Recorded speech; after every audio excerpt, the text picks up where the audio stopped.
voy a decir que el título será Busca al Señor y vive. Y creo que esta es una expresión que es algo espiritual y esto es para todo pecador, para cada uno de nosotros. Es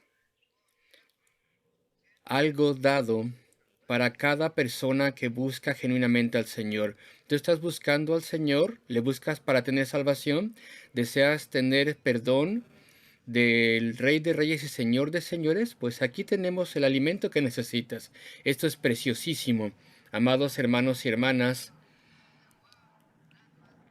este es el mundo que ha rechazado a Dios, ¿tú lo sabes? Y aún así, a pesar de nuestro rechazo de Dios, la Biblia una y otra vez, y Dios una y otra vez dice en su palabra, ven, búscame, búscame. Esto es algo preciadísimo, es valiosísimo, es como una compasión paternal muy hermosa. Y así es como tenemos que ver esta invitación de gracia, es su llamado, es como si la reina nos invitase, pero no podemos compararlo, de hecho esto es mejor. Ese es el Rey de Reyes y Señor de Señores invitándonos. ¿Y por qué estoy enfocándome en esta invitación? Frecuentemente, y lo voy a probar en un minuto, frecuentemente en este capítulo tenemos una y otra vez la misma invitación que se nos da. Mira por favor unos cuantos versículos en este capítulo y tú verás que hay una repetición, hay esta especie de coro, hay este llamado, hay esta invitación de gracia. Y Dios nos dice, búscame, búscame y vive. No solamente tener una existencia física y material, no solamente una sobrevivencia, sino una verdadera vida tendrás, una vida piadosa, una vida espiritual, una vida eterna. Y lo primero que vemos hasta aquí en el versículo 4, donde Dios dice, buscadme y viviréis. Mira el versículo 6, una repetición. Cuando tú meditas al respecto de la palabra de Dios y la lees, cuando se nos dice una palabra 2, 3, 4, 5 veces, pues significa que es algo muy importante. Si está repetido en la palabra de Dios. Y en el versículo 6 dice, buscad a Jehová y vivid. Versículo 8, buscad al que hace las Pléyades y el Orión. Y versículo 14, lo mismo, buscad lo bueno y no lo malo para que viváis, etcétera. Así que una y otra vez en este capítulo y a través de la palabra de Dios, y podríamos comparar otros pasajes, y podemos ver que Dios es sincero con lo que dice. No es solamente una invitación barata, no, esta es una invitación muy importante, y entonces hay que hacer lo que Él dice. Y yo quisiera verdaderamente ir a través de diferentes versículos en el capítulo. No voy a explicar todo el capítulo, solamente quiero llamar tu atención a diferentes cosas. Y te quiero hacer una pregunta. ¿Vas a buscar tú a Dios en esta noche? Porque esta es su invitación. En el versículo 1 y 3, versículo 1 al 3, como ya dije, voy a ir rápidamente. Lo primero que quisiera señalar es que hay aquí una especie de funeral, una cosa funeraria. ¿Y qué quiero decir? Hay un lamento. Hay un cántico muy lamentable, muy triste. ¿Y por qué es triste? Porque en vez de cantar con gozo, pues Dios a través del profeta, acuérdate que Dios a través del profeta está lamentándose sobre toda persona que nunca ha buscado y encontrado al Señor Jesucristo. El Señor Jesús ya estaba allí profetizado en el Antiguo Testamento y entonces Dios lamenta y dice a las personas, ¿qué pasa contigo? En su lamento, Dios se lamenta y se entristece debido a nuestra indiferencia y nuestra indolencia y rebelión y orgullo. ¿Cómo podemos ver que hay un Dios que ha creado este universo, quien nos ama con un amor eterno? ¿Podemos ver esto? No, somos ciegos. Pero mira el versículo 1 y 2 y verás, ¿Por qué necesitamos a Dios? Pues debido a nuestra condición. Tal vez tú no quieres escuchar estas cosas, pero son verdaderas al respecto de ti y de mí, al respecto de todos nosotros. Y tú puedes ver cómo Dios habla respecto de las personas. Dice, oíd esta palabra que yo levanto para lamentación sobre vosotros, casa de Israel. Dios nos está hablando, tú y yo somos la casa de Israel. La casa de Israel nos representa a todo ser humano a medida que escuchamos la palabra de Dios.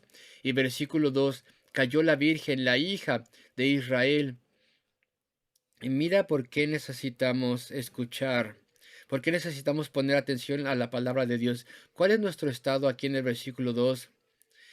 Dice que ya no podrá levantarse más, fue dejada sobre su tienda, no hay quien la levante.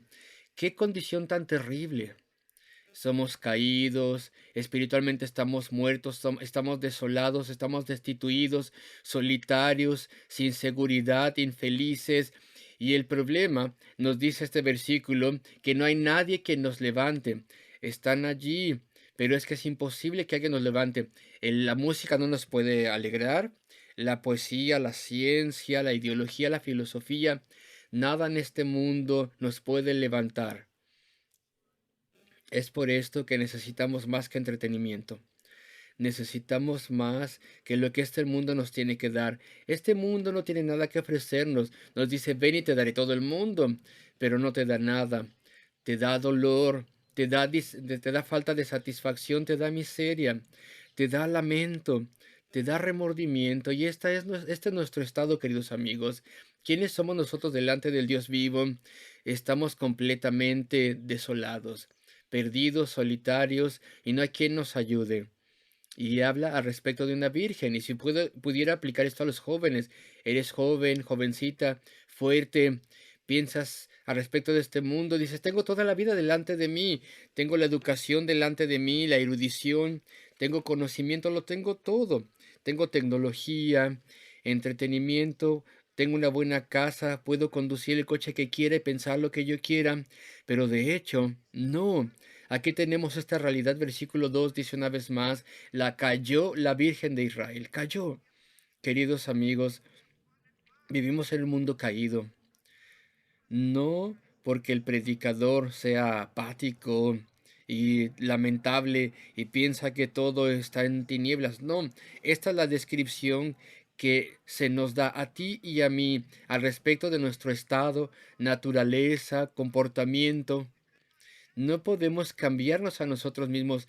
Nadie está allí para ayudarnos a salir de nuestro estado. Jóvenes tal vez y fuertes tal vez, pero somos muy débiles. Amigos, vivir sin Dios es cavar tu propia tumba y cavar mi propia tumba. Esa es la realidad. Cuando vivimos sin Dios estamos cavando nuestra propia tumba y dice no hay nadie que la levante. Y mira lo que el pecado nos hace, versículo 3. En el versículo 3 dice, porque así ha dicho Jehová el Señor, la ciudad que salga como 1000 volverá con 100. Tú eres fuerte.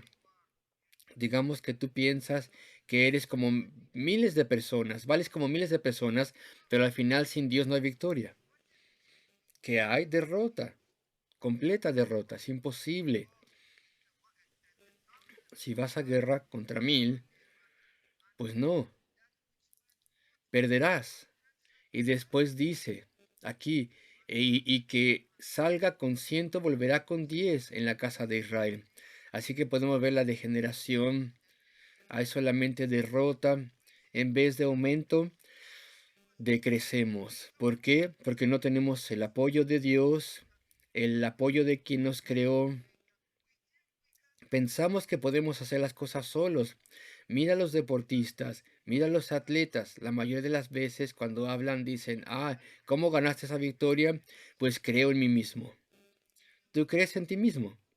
No, no creas en ti mismo. Eres débil, frágil.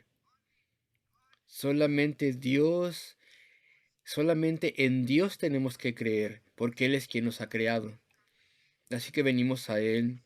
Y Dios nos ve como personas que estamos derrotados y se lamenta por nuestra condición y estado, porque queremos vivir sin Él y nadie nos puede dar vida sino solamente Él. Y mira la solución, versículo 4. Dios no es una cosa abstracta, no es solamente palabras, sino que Él nos da una solución. Él dice, esto es lo que tú eres, estás caído, estás perdido, estás solo, destituido, eres pecaminoso, estás muerto espiritualmente. Después, ¿qué pasa? ¿Puedes tener vida? Mira el versículo 4. Aquí vemos lo que el Dios de amor puede hacer y vemos el amor de Dios en este versículo. Pero así dice Jehová a la casa de Israel, buscadme y viviréis. Al considerar nuestra condición, nuestra terrible condición, nuestro terrible estado, al considerar esto, Dios nos dice que hagamos algo. ¿Te das cuenta de este versículo? Dios no nos está diciendo haz esto o aquello. Nos dice que busquemos a Dios. Ve a esta religión o aquella otra religión. Ve a este Dios o aquel Dios. Ve a este sistema o aquel sistema. No. De hecho, todas las religiones son iguales. ¿Y sabes tú por qué? Pues no hay ninguna religión que tenga un Salvador. La única religión que tiene un Salvador es la religión de la Biblia. La única. Y puedo retarte al respecto de esto. Tú puedes estudiar y pasar tiempo estudiando en la universidad para que estudies religiones. Y la única religión que dice que somos pecadores y que Dios ha hecho un plan de salvación para poder redimirnos y darnos comunión con Él y darnos un nuevo corazón y una nueva mente y para responder nuestras oraciones es la religión del Señor Jesucristo. Y Cristo murió en la cruz del Calvario por toda persona, adultos y niños, sin importar quién seas, toda persona que confíe en Él y que ponga su confianza en la sangre derramada del Señor Jesucristo, la Biblia dice que tiene en el presente, tiene vida eterna. ¿Tú has pensado al respecto de estas cosas? ¿O simplemente estás caminando día tras día, trabajando, estudiando, comiendo, durmiendo, despertándote? ¿Acaso esto es vida? No, hay más que solamente esto. Necesitamos ser salvos de nuestro pecado. Queridos amigos, por favor, puedo suplicarte a ti. Aquí en la Biblia puedes escucharla, puedes escuchar predicaciones, incluso al venir a la iglesia. Estoy contento de que estés aquí en la iglesia, pero algunos de nosotros no vamos a la iglesia. Pero estas cosas, si tú las haces sin buscar salvación, pues no te van a ayudar en nada. Aunque vengas a la iglesia, leas lo que sea, no. Y acuérdate que Dios dice en la palabra de Dios, quien ha recibido mucho, pues mucho se le demandará. Es por eso que hay que tener cuidado cuando escuches la palabra de Dios. Salvación. Este es mi día, Señor, por favor.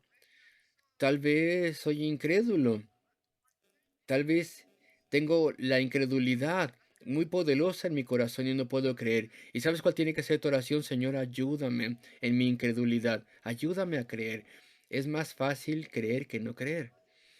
Porque es un don. ¿Qué hacemos con un don? Tienes que trabajar duro. Tienes que pagar dinero. Por esto no es un don, es un regalo. Simplemente lo recibes y agradeces al Señor después.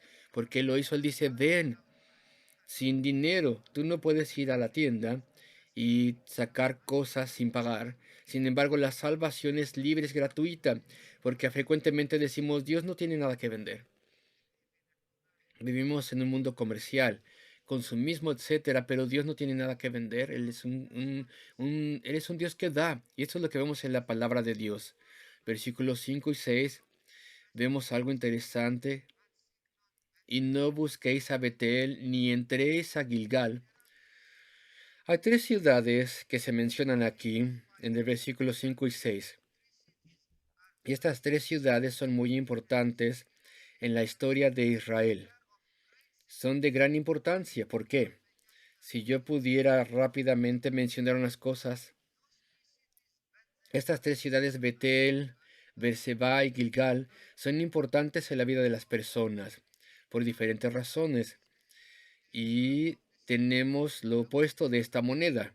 No voy a ver la parte negativa, así que no vas a poder decir que el predicador fue solamente negativo, sino que quiero ver la parte positiva, no solamente la negativa, porque estos lugares después fueron idólatras, pero quiero lidiar con lo positivo. Vete el primero. Nos recuerda respecto de Jacob. al respecto de Jacob, y Jacob le dio ese nombre a este lugar cuando él estaba luchando con Dios en ese lugar. Estoy seguro que tú te acuerdas de la narrativa de Génesis 28, y ese es el lugar también donde Jacob vio la escalera, esa escalera que descendía del cielo a la tierra. Y cuando leemos Juan 1, el último versículo en el capítulo 1 nos da la interpretación de esa escalera. Es por eso que te dije que el Señor Jesucristo ya estaba en el Antiguo Testamento. ¿Y para qué es esa escalera? Y ves tú, no es de la tierra al cielo, sino del cielo a la tierra. Es decir, que Dios envió un Salvador. Y en Juan 1, como dije, esa escalera se nos explica que es la persona del Señor Jesucristo. No hay ninguna otra forma de ser salvos, solamente Él. Para poder ser salvos tenemos que venir a través de Él. Dios tiene que ser mi Padre y tu Padre. Entonces Jacob, también en ese lugar, a él se le dio un nuevo nombre. Y ya sé que algunos de nosotros queremos darle a nuestros hijos el nombre de Jacob, pero sabes, Jacob significa suplantador, engañador, pero después de que luchó con Dios, no que él haya ganado, es imposible. Dios pudo haberlo destruido, derrotado, pero Dios fue compasivo con Jacob, y en ese lugar a Jacob se le dio el nombre Israel. Y pues Israel significa aquel que luchó con Dios, y también significa, en vez de engañador, ahora es un príncipe de Dios. ¡Qué transformación! Polvo y se hizo un príncipe, y eso es lo que hace la conversión.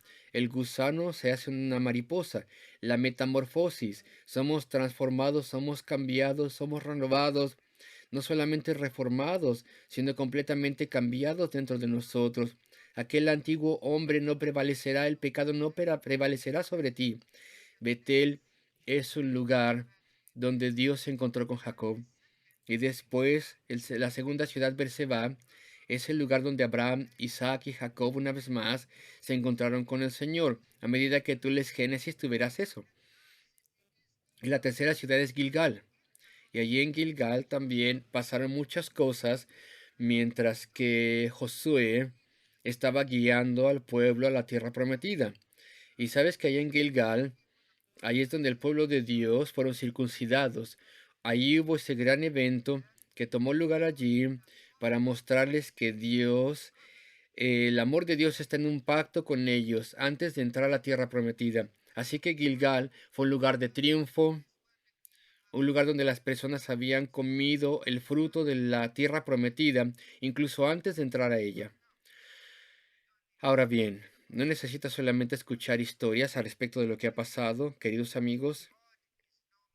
Dios ya no está en Betel, Él ya no está en Gilgal, Él ya no está en Berseba, ya no está en esta o en aquella montaña. Dios ya no está en esta ciudad o en aquella ciudad. Dios ya no está en Jerusalén solamente, o en Atenas, o en Roma, o en Londres, o en Washington. Él no está solamente allí. ¿Puedo decirte algo?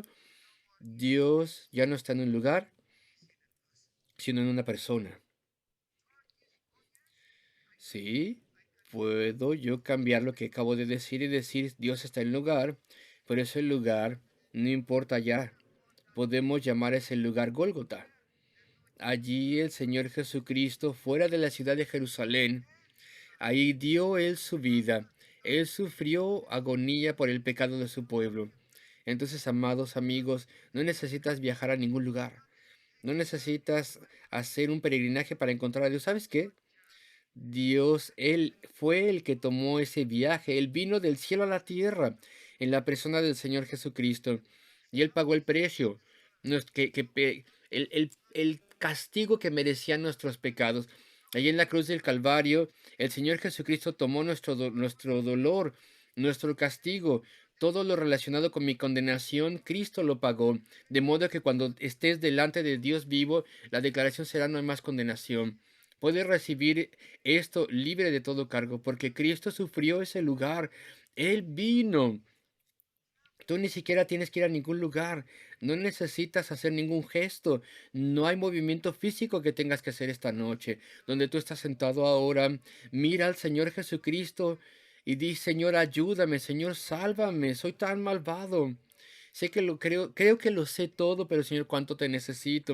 Y si tú haces eso de acuerdo a la palabra de Dios, el Señor Jesucristo, su misericordia, no porque lo merezcas, pero Él vendrá y te dará salvación. Queridos amigos, Betel, Gilgal, Berseba, todo esto fue cumplido en el Señor Jesucristo. Y aquellos de nosotros que leemos la Biblia frecuentemente sabemos la narrativa de la mujer samaritana cuando se encontró con el Señor Jesucristo y le dijo al Señor: ustedes judíos dicen que tendríamos que adorar al Señor en aquella montaña. Nosotros los samaritanos decimos que tendríamos que adorar al Señor en aquella otra montaña. Sin embargo, Cristo le dio la respuesta más maravillosa en aquel entonces y le dijo: vendrá el tiempo cuando ya no será en esta montaña o en aquella otra montaña o esta ciudad o aquella ciudad, sino más bien Dios tendrá que ser adorado en espíritu y en verdad. Eso es lo que es importante. Entonces Betel, Gilgal y Berseba, todas estas cosas fueron cumplidas en la persona del Señor Jesucristo. Betel significa casa de Dios. Donde estás tú en la noche, tu corazón, tu alma, puede llegar a ser la casa de Dios a través del verdadero arrepentimiento, a través de la fe en el Señor Jesucristo por gracia. Gilgal fue el lugar donde las personas fueron circuncidados. Tú no tienes nada que ver con eso. Es un pedazo de carne, pero aquí Dios pide la circuncisión del corazón. Y Dios en muchos pasajes en el Nuevo Testamento, leemos también Hebreos, Él dice: yo les daré un nuevo corazón. Y entonces Berseba, decimos, este es el lugar donde las personas se encontraron con Dios. Tú puedes encontrarte con Dios. ¿Y sabes cómo se le llama al Señor Jesucristo en Mateo? Le llamarán el nombre, le llamarán Emanuel, le darán el nombre Emanuel, que significa que Dios con nosotros. Dios con nosotros. Él vendrá y estará contigo justo ahora, donde quiera que tú estés. Queridos amigos, tengo que avanzar. Hay mucho en el capítulo. Mira el versículo 8 y el 9. Grandes cosas. Aquí, ¿quién es este Dios que nos está pidiendo que nos arrepintamos? No es el predicador quien nos está pidiendo arrepentimiento. No es la reina o el primer ministro. ¿Quién es este Dios? ¿Por qué me tengo que arrepentir? ¿Por qué tengo que confiar en Él? Mira el versículo 8, por favor, donde vemos aquí el supremo poder de Dios. Buscad al que hace las Pléyades y el Orión, y vuelve las tinieblas en mañana y hace oscurecer el día. Él está a cargo del día y la noche, tendríamos que saber esto. Y hace oscurecer el día como noche, y el que llama las aguas del mar y las derrama sobre la faz de la tierra. Jehová es su nombre. El Todopoderoso, el que existe en sí mismo, el que es todopoderoso, el que es autosuficiente. Él es llamado el Jehová de los ejércitos, lo cual significa que tiene todos los poderes angelicales en sus manos. Dios es poderoso. Ningún hombre, ningún ángel tiene este poder.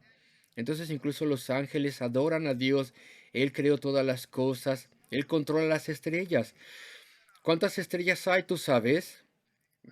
Si yo puedo decir, yo crecí en el desierto de Sahara y una vez me llevó un amigo de los Estados Unidos ahí a África y le dije, ¿sabes? No te voy a hospedar en un hotel de 5 estrellas, sino en un hotel de 1 millón de estrellas. ¿Y dónde es eso? Fuimos a un lugar y le llevé al techo de una casa y ahí, bajo de una red de mosquitos, levantó sus ojos y pudo ver este estar de 1 millón de estrellas sin cargo alguno, gratis. ¿Y cuántas estrellas hay? Yo no sé, las personas dicen que tenemos que agregar 24 ceros a la cuenta para saber cuántas estrellas hay, pero yo sé que no es correcto porque solamente Dios sabe cuántas estrellas hay. Las estrellas pertenecen a Dios, las galaxias, los planetas, todo pertenece al Dios de la Biblia, nuestro Dios, todo pertenece a Él. Él creó todas las cosas, no solamente las puso en su lugar, sino que las sostiene. Dios controla las épocas del año y pensamos que este anuncio o cosas así que pueden cambiar nuestro clima, la contaminación, lo que sea, que puede cambiar el clima, piensa la gente y la gente lo anuncia, pues Dios puede cambiar las épocas del año como Él quiera.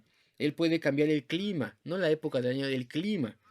Y Él nos dio el mapa para ir al cielo, que es la Biblia. Él se revela a sí mismo a través de la Biblia y nos dice a dónde ir y a dónde no ir. Y nos ha dicho qué es lo que pasará en este mundo.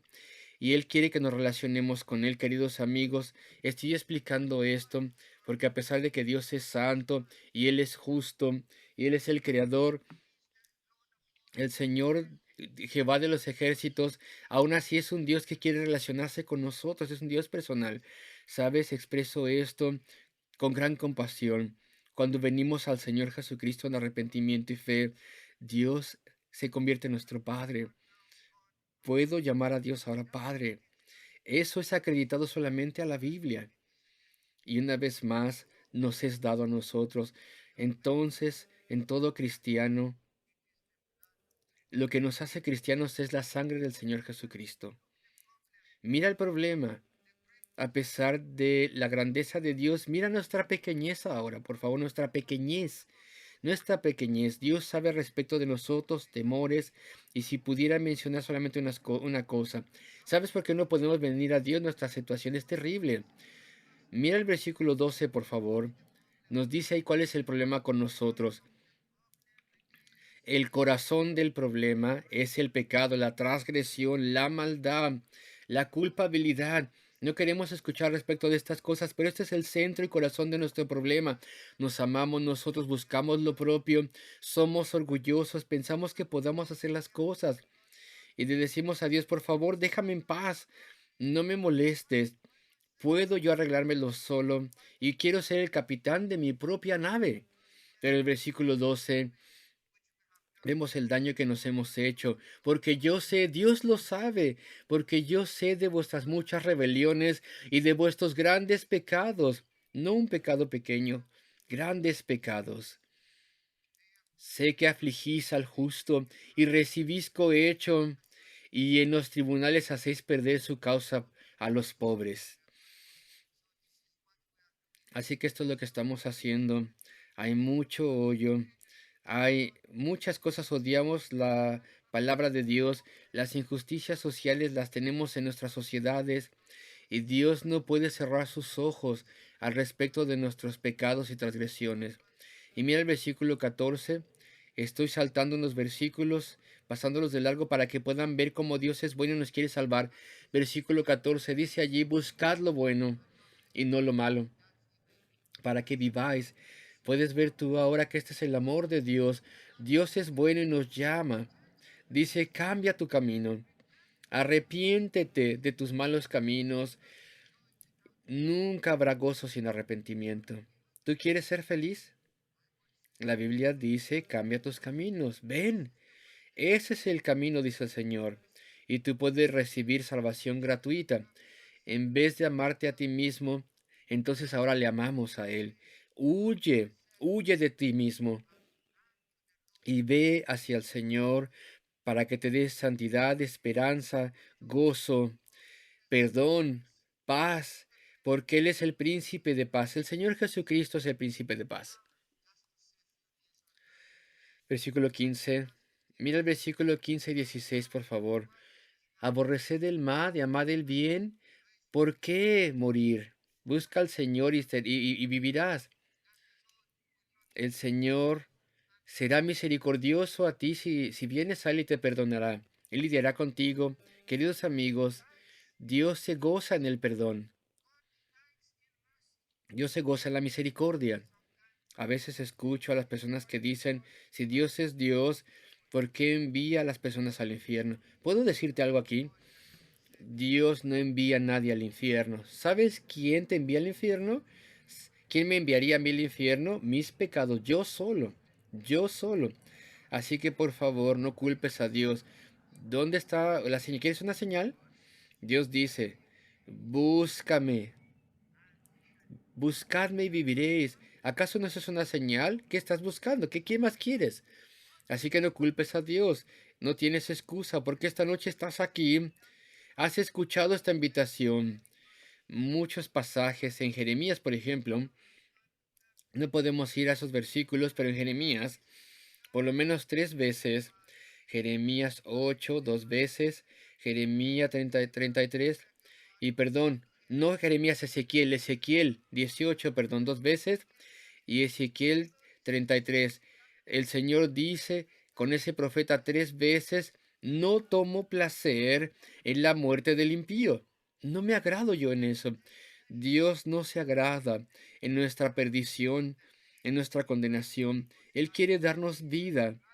Él es un Dios que da vida, y esto es lo que nos da esta invitación: búscame y vivirás.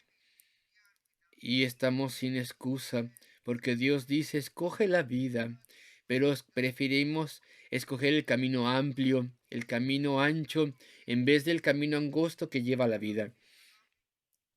Y por favor, permíteme volver a este versículo, a esta palabra, a este verbo busca. Busca al Señor. ¿Qué significa buscar al Señor? Tenemos que encontrar el significado en 2 o 3 minutos antes de terminar. Antes de dar ese último llamado. Suena como un último llamado que Dios nos da en este pasaje. Dios no está jugando a esconderse. Él no está perdido, nosotros sí. Es por eso que necesitamos buscarle. La palabra buscar significa seguir, significa buscar, significa escudriñar de forma diligente. La palabra buscar significa reconocer que Dios es, que Dios está ahí y que Él es grande y nosotros pequeños. Reconocer que Él es santo y justo y nosotros pecadores. Buscar a Dios significa adorarle en vez de adorarme a mí mismo.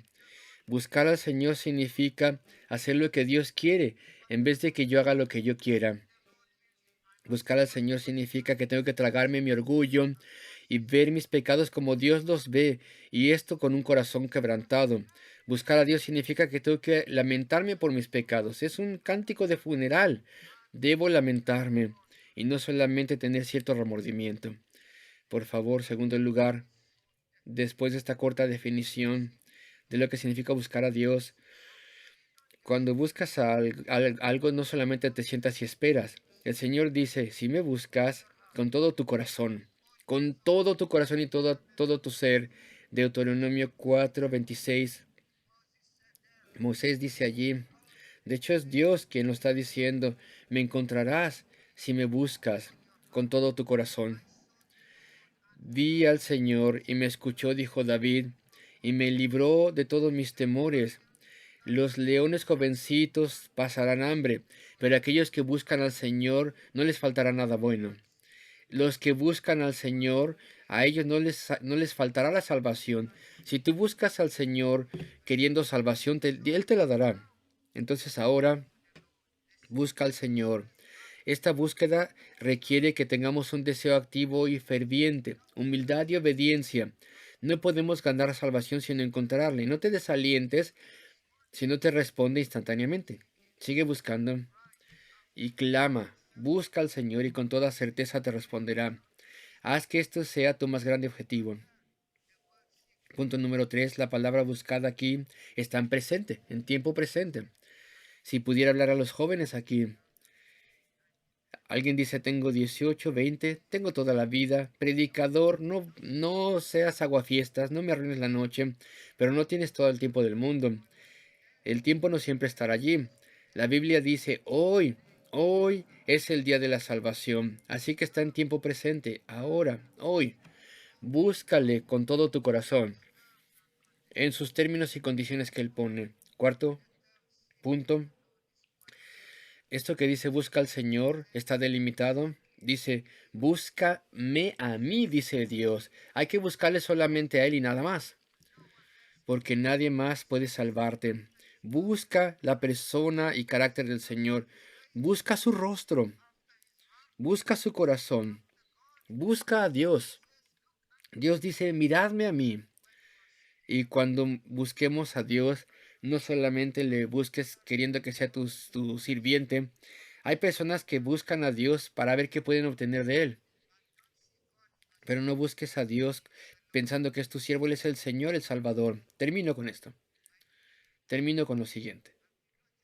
¿Has notado que muchas veces en este capítulo, cuando el Señor dice búscame, es algo imperativo, es una orden, pero también hay una promesa adjunta. Hay una advertencia, sí. No voy a lidiar con la advertencia ahora, pero a medida que termino, veamos la promesa. ¿Qué dice aquí en muchas partes de este pasaje? Dice, buscad al Señor y qué, y viviréis. Verdadera vida, no mitad, no una vida a medias, sino que Dios te dará una verdadera vida. Y entonces odiarás el mal. Y me gusta lo que dijo Martín Lutero, dijo algo maravilloso. Las buenas obras no hacen que alguien sea un buen hombre, pero un buen hombre hace buenas obras. Así que no hagas buenas obras para ser salvo. Debido a que eres salvo, vienes al Señor, te arrepientes delante del Señor Jesucristo, crees en Él, entonces puedes florecer en buenas obras. Puedes ser amable, gentil, amable, tener un nuevo corazón. Tus oraciones serán respondidas delante del trono de la gracia. Así que no busques a Dios solamente para tener algún beneficio. No, no solamente por supervivencia. No solamente vivas por el presente para tener prosperidad. Cristo da vida abundante, perpetua, eterna. Él cambiará tu corazón. Ya sé que se me acabó el tiempo. Él te dará un nuevo corazón, te regenerará, te perdonará y te purificará. Eso es lo que el Señor Jesucristo hace cuando tú vienes a Él. Y Él dice que vino para que las ovejas puedan tener vida y vida en abundancia. Y no bases tu salvación en la historia, en un legado, o en nacionalidad, o en familia. Algunas personas piensan que estarán en el cielo cuando escuchan sus testimonios. Ah, mis padres eran cristianos, yo también. No, no, no es así. Tienes que venir al Señor y venimos uno por uno, nosotros mismos, y tenemos que confiar en su sangre preciosa. Hay que buscar una buena carrera, pero primero hay que buscar al Señor, porque Él sufrió en la cruz del Calvario para darte vida si tú crees en Él. Búscale esta noche y encuéntrale y vivirás para siempre. Él es el Salvador perfecto y no digas no todavía, no le digas todavía al Señor, sino ven ahora a Él. Y cuando le encuentres, tu lamento se transformará en gozo y en una celebración. Serás libre, estarás perdonado, serás un hijo de Dios. Así que ven, busca al Señor y vivirás.